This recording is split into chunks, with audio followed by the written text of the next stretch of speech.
ବର୍ତ୍ତମାନ ମୁଁ ଦ୍ୱିତୀୟ ଭାଗଟା କହୁଛି। ସେ ଆଲାଉଦ୍ଦିନ ଯେମିତି ରଜା ଝିଅ ବାହା ହେବାକୁ ଚାହିଁଲା, ତା ମା' ତାକୁ କହିଲା ଏମିତି କଥା କାହିଁକି କରୁଛୁ, ରଜା ଜାଣିଲେ ଆମକୁ ମାରିଦେବେ, ଦଣ୍ଡ ଦେବେ, ସେ ରଜା ଘର, ତୁ ତ କାହିଁରେ କ'ଣ ଅଛୁ ଏଠି, ଆମେ ତ ଭଲରେ ରହିଲେ, ତୁ ଆଉ ବାହା ହେବାକୁ ଚେଷ୍ଟା କରୁନା। ସେ କହିଲା ମୁଁ ବାହା ହେବି। ସେଦିନ କ'ଣ ହେଲା, ଦିନେ କୁକୁରକୁ କହିଲା ଯା ରଜା ଝିଅକୁ ଧରି ଆଣିବୁ। ବୋଲେ ରଜା ଝିଅକୁ ଯାଇକିରି, ରଜା ଝିଅ ଶୋଇଥିଲା, କୁକୁର ଯାଇକିରି ତାକୁ ଧରିକିରି ଆସିଲା ଏବଂ ଆଲାଉଦ୍ଦିନ କହିଲା ମୁଁ ତାକୁ ବାହା ହେବି ବୋଲି। ଏମିତି ସବୁଦିନ ରଜା ଝିଅ ଆଲାଉଦ୍ଦିନ ଘରକୁ ଆସିଲା। ରଜା ଝିଅ କହିଲା ମୋତେ, ମୁଁ ଶୋଇଥିଲା ଅବସ୍ଥାରେ ମୋତେ ଗୋଟେ କୁକୁରଟେ ନେଇକିରି ଯାଉଛି, ମୁଁ କ'ଣ କରିବି? ରଜାଙ୍କୁ କହିଲା। ରଜା ଲୋକ ଜଗାଇଲେ, କିନ୍ତୁ ସେ ତ କୁକୁର ଗୋଟେ ସେକେଣ୍ଡରେ ନେଇକିରି ପଳାଉଛି, କେହି ଜାଣିପାରୁନାହାନ୍ତି। ଏମିତି କିଛି ଦିନ ଗଲା ପରେ ଆଲାଉଦ୍ଦିନ ତା ମା'କୁ କହିଲା ଯାଇକିରି ରଜାଙ୍କୁ କହ ମୁଁ ତାଙ୍କ ଝିଅକୁ ବାହା ହେବି।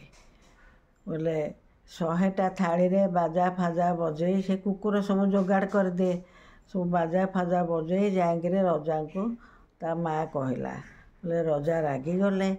ତାପରେ ଯେମିତି ରାଗିଗଲେ, କୁକୁରମାନେ କହିଲେ, ତାଙ୍କୁ ସୈନ୍ୟମାନେ ଆକ୍ରମଣ କଲେ। ବୋଲେ କୁକୁରମାନେ ଆକ୍ରମଣ କରିକିରି 4-5ଟା ସୈନ୍ୟକୁ ମାରିଦେଲେ ଏବଂ ଆଲାଉଦ୍ଦିନ କହିଲା ତାଙ୍କୁ ମାରନି।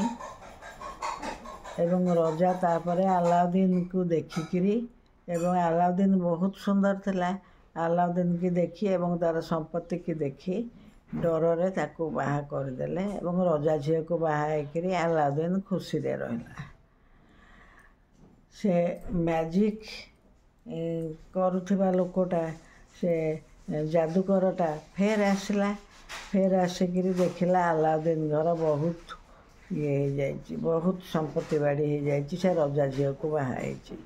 ବୋଲେ ସେ ରାଗିଗଲା, କହିଲା କ'ଣ ହେଲା? ଆଲାଉଦ୍ଦିନ ବାହାରିଲା, ଫେର ସେ ଦୀପ ଯୋଗୁଁ ନିଶ୍ଚୟ ଏମିତି କରିଥିବ। ବୋଲେ ପୁରୁଣା ଦୀପ ଆଣିବା ଲାଗି ବିକିବା ପାଇଁ ସେ ଗଲା। ଯାଇକିରି କହିଲା ନୂଆ ଦୀପ ଗୋଟେ ଧରିଛି, କହିଲା ନୂଆ ଦୀପ ନେଇକି ପୁରୁଣା ଦୀପ ଦେବ। କହିଲା ବେଳକୁ ଆଲାଉଦ୍ଦିନ ମା' କହିଲା ଆମର ଏଠି ଗୋଟେ ପୁରୁଣା ଦୀପ ପଡ଼ିଛି, ତାକୁ ବିକିଦେବି, ବିକି ଦେଇକିରି ମୁଁ ନୂଆ ଦୀପ କିଣିବି। କହିକିରି ଆଲାଉଦ୍ଦିନ ମା' ତ ଜାଣିନି ଦୀପର ଗୁଣ, ତେଣୁ ଦୀପଟାକୁ ବିକିଦେଲା। ଏମିତି ବିକିଦେଲା, ମାଜିସିଆନ୍ ବହୁତ ଖୁସି ହେଇଗଲା ଦୀପ ପାଇକିରି ଏବଂ ସେ କୁକୁରକୁ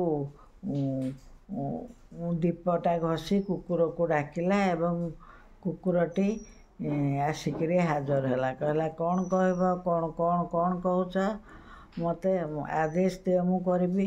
କାରଣ ଦୀପଟି ଯାହା ପାଖେ ଥାଏ ସେ ହେଉଛି ଦୀପର ଅଧିକାରୀ ଏବଂ କୁକୁର ଗୁଡ଼ିକ ସବୁ ତା'ର ଚାକର ପରି କାମ କରନ୍ତି।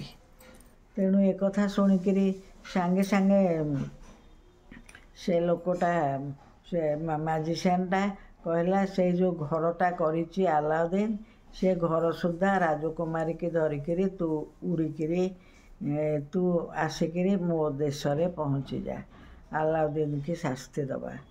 ବୋଲେ ଆଲାଉଦ୍ଦିନ ତା ମା' ସମସ୍ତେ ଶୋଇଛନ୍ତି, ସେ ଦୀପରେ ଉଡ଼ିକିରି ନେଇଗଲା ଦୀପ। ସେମାନେ ଉଡ଼ି ଉଡ଼ି ଆକାଶରେ ଗଲେ ଭାରି। ସେ ତ କୁକୁର ନେଇଯାଉଛି, ସେ ତ ସବୁ କରିପାରେ।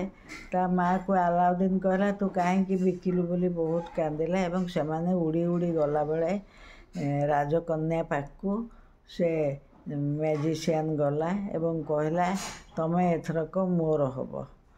ରାଜକନ୍ୟା ବହୁତ ଚାଲାକ, ସେ ଚାଲାକର ସହିତ ସେ ଦୀପଟିକି ହସ୍ତଗତ କଲା ଏବଂ କଲା ପରେ ମ୍ୟାଜିସିଆନ୍କୁ ଆଲାଉଦ୍ଦିନ କହିଲା ସେ ମ୍ୟାଜିସିଆନ୍କୁ ମାରିଦିଅ ଏବଂ ସେ କୁକୁରମାନେ ମ୍ୟାଜିସିଆନ୍କୁ ମାରିଦେଲେ। ଏମାନେ ତା ନିଜ ଘରେ ଆସି ରଜା ଝିଅ ସାଙ୍ଗରେ ଖୁସିରେ ରହିଲେ। ଏଟା ଆଲାଉଦ୍ଦିନ କଥା, ଏଟା ପିଲାବେଳେ ମୁଁ ଶୁଣିଥିଲି, ବର୍ତ୍ତମାନ ଆପଣମାନଙ୍କୁ କହିଲି। ଶ୍ରୋତା ବନ୍ଧୁଗଣ ନମସ୍କାର।